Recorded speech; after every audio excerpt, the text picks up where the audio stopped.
We're gonna do some portrait photography today with the new Fujifilm X-T5.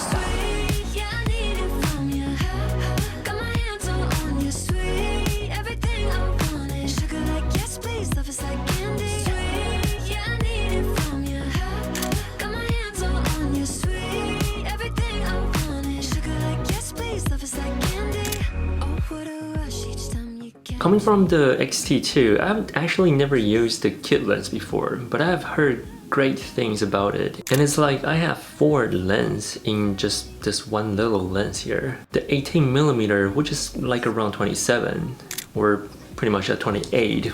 And that's one of my favorite focal length now. But honestly, I never used it much for portrait, mostly for street, with the Ricoh especially. But the catch here is that only the 18mm gets f2.8. The Sigma also just came out with an 18mm to 55 with f2.8 throughout all focal length, which is pretty awesome if you're looking for more shallow depth of field. And at the same time, you don't mind not having image stabilization. What do you think about the camera? It's good. Yeah? I like both the lenses. Oh, the lens, yeah. Okay. The older one kind of had more like definition. I like that. Oh, It's sharper.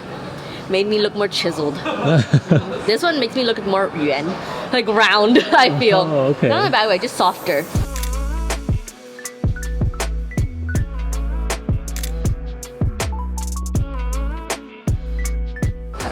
What do I click? This one? This, and we're gonna be the model. This one? Yeah, that's the click. Wow. That's the shutter. That's cool. Okay. Yeah? Let's take some pictures. Of me? Yes. Oh man. You can zoom in by changing the, like, yeah, right there. You got it? Oh.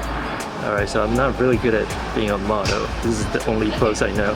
Take a look. Alright, let's take a look at the photos. Oh, you got the whole thing. Oh, that's good. It's not bad. Oh, that one's blurry. Oh, it's okay. Just one shot. I made sure to get your dimple in it. Oh, thanks. Yes. Oh, hello. Oh, yeah, it's you. That's not bad, actually. I like it. Look.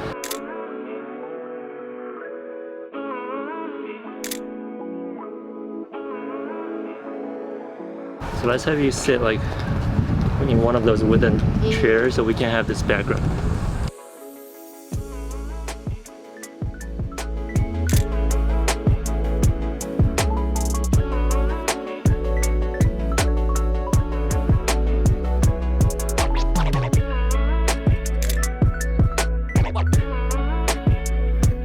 So the autofocus on the Fujifilm X-T5 is way stickier than I expected. I was able to hand the camera to Fiona and she was able to take photos and autofocus really quickly on my eyes, really accurately too.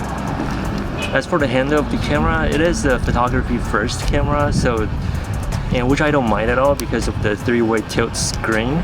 Yeah, so you see the tilt screen is like this way, but I can't flip it out like the other one. Yeah, like this one, you can see yourself, but you can't see yourself with this. Oh. Yeah, but good thing about this is that I can just do one movement, like real quickly, and then that's it. But with the flip out screen, I need to like open it first, and then turn it, well, that makes sense. Change the orientation, and things like that. So it's a little faster with this. Yeah. But just no selfie. Just no selfie screen, Yeah. No flip out screen. Yeah, but as a photography first camera, I think this is great.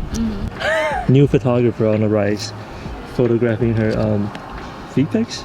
You gonna be showing those? Yeah. Just kidding. No, I'm not. Wait, this way. The car's this way. Oh, the car? Yeah. Oh, it's right here? Yeah. What's one useless superpower that you can come up with right now? Like, what's like, for example? I got you on camera. Useless superpower. Like, for example, like you have super speed, but only in a car. You have super. So it's like a. I mean, that's not useless, because you can drive so freaking fast. But don't kill yourself. Super speed. You have super speed, but only. Can you take the car with you? While in a motor? No, I mean only while in a motor vehicle. Oh, that's interesting. I feel like I look so short. Oh, let me get out of the frame, and then you'll look tall again. I'm so sad. There's no more bench here. Yeah, let's do this one because I don't want you like right into the sun. it'll be hard to open your eyes. Yeah, and that's okay. Let's do a couple with that lens.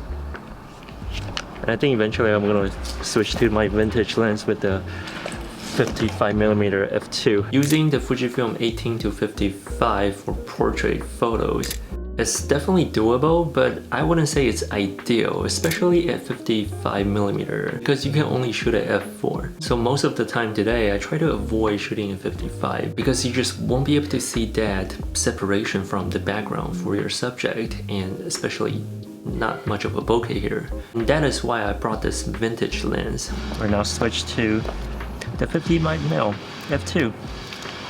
This thing's like 40 years old, 50 years old. Now the downside to this is that it's only manual focus, so I really have to use the focus peak to make sure that my subject is in focus. But the bokeh on this lens is unmatched. Just look at the background here. And that actually gives it a very soft and dreamy, natural look to the photo. You wanna try out the back? No, it's so heavy.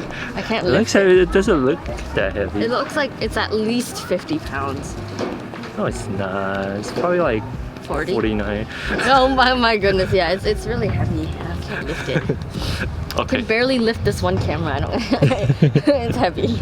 Camera nowadays are making everything so easy. It's just super easy to hand over your camera to someone else for them to take a photo of you, and you'll still get decent photos. Unlike before, I had to kind of like set up the camera a little bit and then give it to someone else to take photos of me, so at least my face is in focus. Okay, so there's something I want to point out here. After the shoot today, I noticed that I got more out of focus photos than usual, but the focus seems fine on camera and it'll just lock into Fiona's eye, and she wasn't even wearing glasses or anything that could possibly obstruct the face-eye auto detection. So naturally, I looked inside the settings. I had the release and focus priority set to focus on both continuous and single focus, so that shouldn't be the cause of problem here. Then I looked into the manual, and it turns out that if you have autofocus plus manual focus turned on, then regardless of which priority it's set to, picture can still be taken if it's not in focus. So this obviously depends on your shooting style. If you prefer having the moment capture,